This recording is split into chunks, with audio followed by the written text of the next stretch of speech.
Bonjour, chers amis de cœur. Je suis heureuse de commencer ma journée avec vous. Et la vôtre? La vie est belle, non? On n'est pas bien là, hein? Bon, c'est vrai.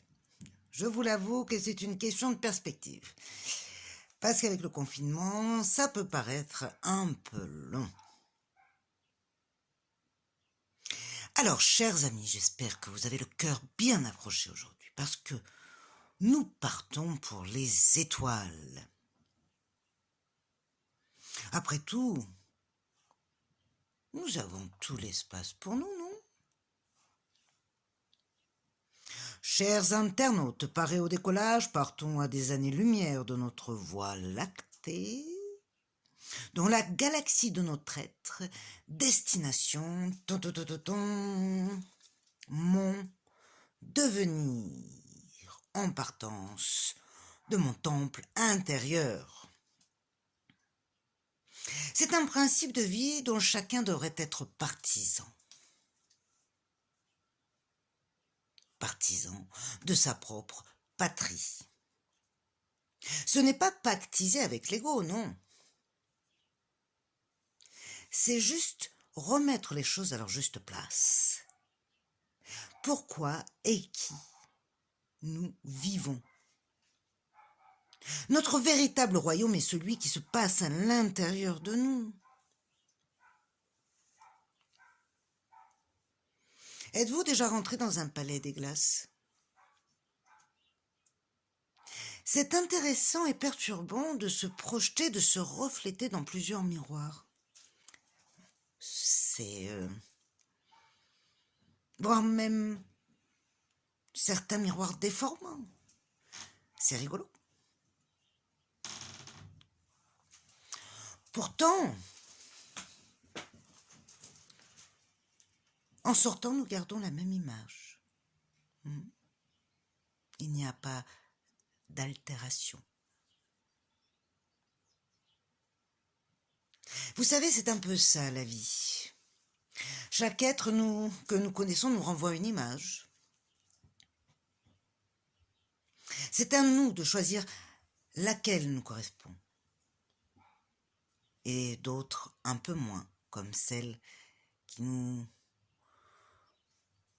grossissent, par exemple. Mais on apprend toujours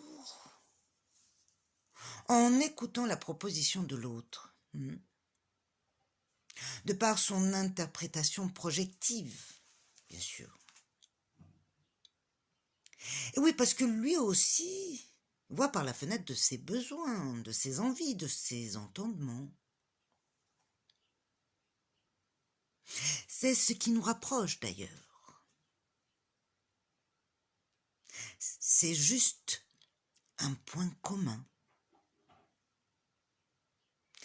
La spéculation de notre devenir. Mais avant de partir sur une autre planète, passons d'abord aux préparatifs afin de nous mettre dans les meilleures conditions. Et pour ça, rien de mieux que notre petit travail d'introspection. Je vous laisse vous installer confortablement et pratiquer vos 3 profondes respirations.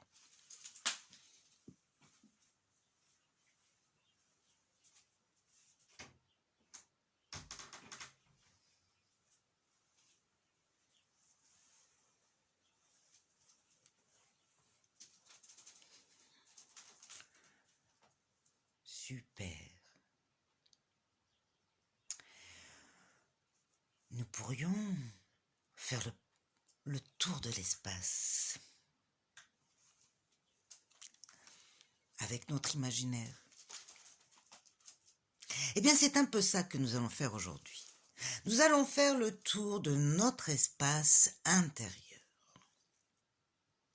En commençant par le sommet du crâne, je vais vous demander de répertorier, de passer en revue toutes les parties de votre corps, les moindres petites parties de votre corps, de votre peau, de vos os, de vos organes,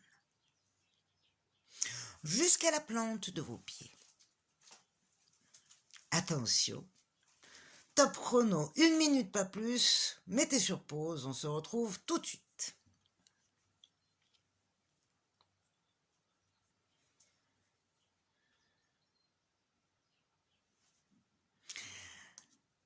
C'est là qu'on se rend compte qu'il y a de la surface quand même, hein.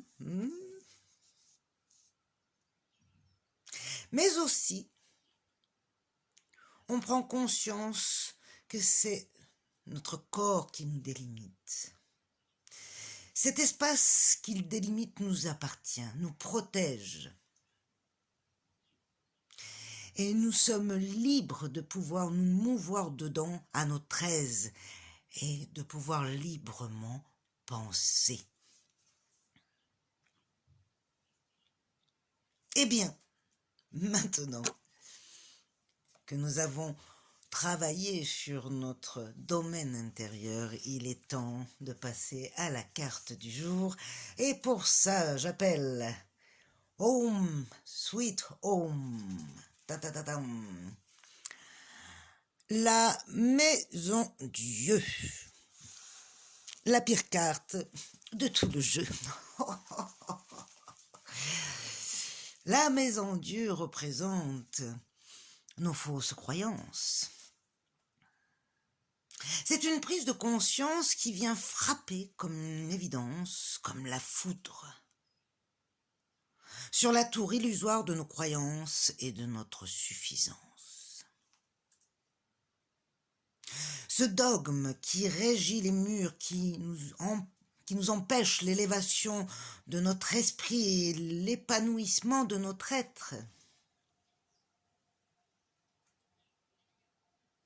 Quittons alors la tour de notre plein gré, devenue trop petite.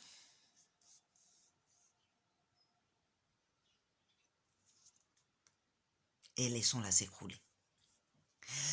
Plongeons en toute confiance dans notre réel conditionné. Elle symbolise des changements importants et soudains, peut-être même des destructions, des ruptures, mais surtout des reconstructions et une liberté intérieure à la clé. La maison Dieu est lourde de signification. C'est la lame la plus terrible du jeu. Elle marque la fin, la destruction, l'irréparable, le point de non-retour. Et le tout est possible. Tous nos jugements, nos interprétations sont remises en question. On ne peut plus s'appuyer que sur soi-même. Et s'il existe un Dieu, une patrie, un paradis sur terre, il ne peut être qu'en nous. En nous aimant, on commence à aimer le monde et à avoir de véritables amis, des alliés, qui nous reflètent une image qui nous porte.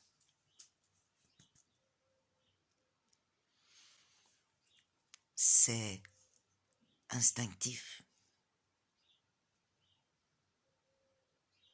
Vous savez, le cœur a ses raisons, ses codes, que la raison ne connaît pas,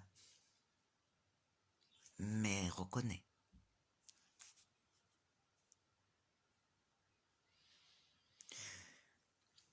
Le 16 qui accompagne cette carte n'a pas forcément de signification particulière. Hormis la prise de conscience, le chamboulement. Eh bien, chamboulons. Tout est code dans la vie, même nous, dans notre ADN.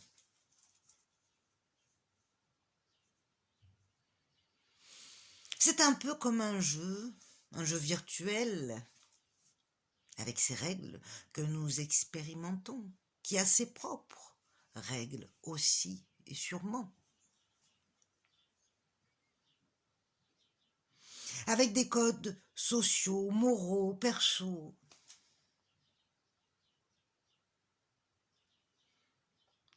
Eh bien, il est temps de nous en amuser un peu. Combien d'animaux vous ressemblent?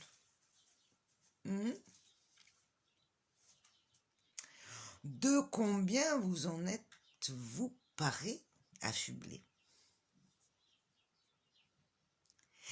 Eh bien, je vais vous dire un autre secret, une autre vérité. Nous en possédons plein d'autres, eh oui, qui peuvent nous aider face à une situation complexe.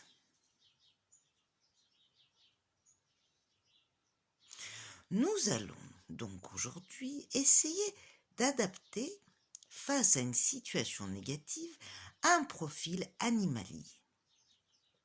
Exemple, face à mon patron à qui je n'ose pas répondre. Eh bien, si j'avais la gueule du lion, je réussirais à prendre une attitude différente. Ou bien face à un amoureux, au lieu de ma timidité, je pourrais être un paon, fier de son panache.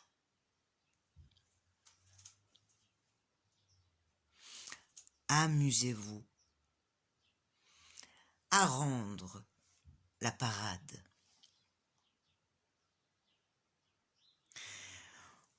Vous verrez que vous allez trouver encore plus d'alliés. Ce n'est pas pour rien que nous sommes au sommet de la chaîne animalière. Ce n'est pas non plus déductif, non. C'est juste que nous possédons tous ces potentiels en nous. Eh bien, sur ces entrefaits, nous allons voir quelles cartes nous allons posséder aujourd'hui. Petit sachet.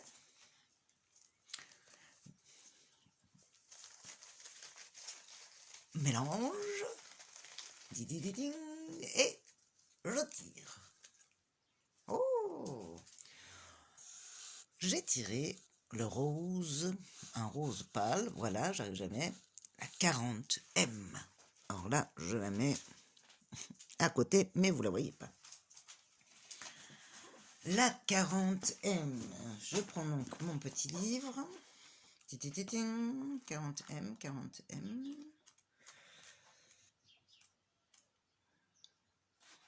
Et je lis. Je pourrais dire que j'ai deux visions. Celle qui me permet de voir et de déduire, et celle par laquelle je vois ce que je regarde en priorité.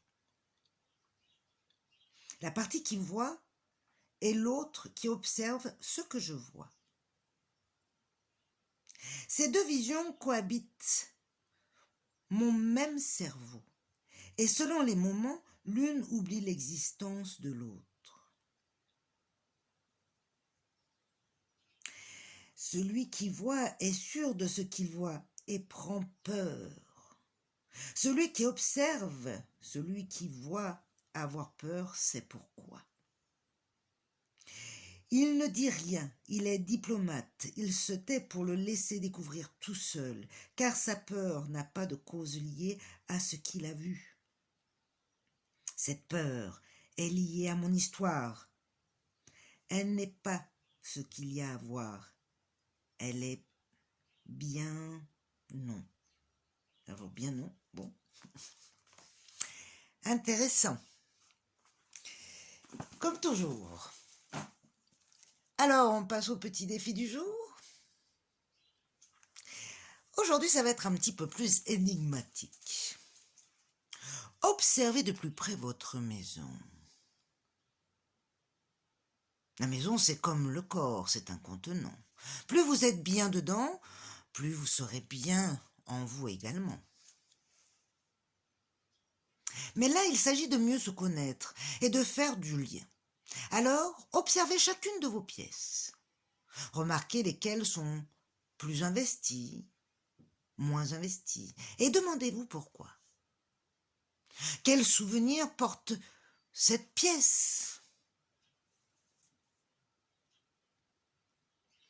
Puis, vous allez choisir et mettre un objet qui appartient à une pièce dans une autre, et ainsi de suite. Un peu comme un parcours dans toutes vos pièces. Vous prenez un élément d'une pièce et vous le mettez dans une autre, vous prenez un élément d'une autre et vous en mettez dans une autre, etc. Avec ça, nous allons faire du sens, équilibrer toutes les parties de notre corps pendant toute une journée. Je vous mets au défi et nous finissons par la petite anecdote du jour. Pourquoi Jumbo a de grandes oreilles? Eh bien, c'est pour mieux entendre et surtout se prémunir du conditionnement. À méditer. Je vous fais des bisous tout en particulier. Je vous remercie de m'avoir écouté et je vous dis à demain. Prenez soin de vous.